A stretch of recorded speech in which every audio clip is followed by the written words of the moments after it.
Kukunin ko na lang po later. Thank you so much po. Thank you so much. Super na-appreciate ko po yung ganito. Thank you so much, guys. Maraming salamat po kay Duncan. And nagsisimula pa lang po tayo.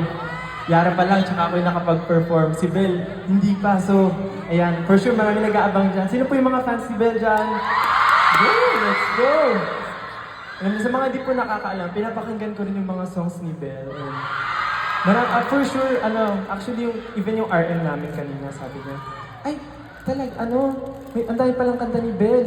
Sabi ko, opo, tayo na pakinggan nyo, ang ganda rin ng song. So, excited na rin ako na, sayang lang hindi ako makakanood sa harap. So, mapapakinggan ko na lang backstage si Bel. Ay, doon may space daw. Pwede ba yan? Pwede?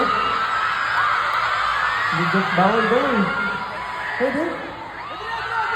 Mamaya. Babalik na.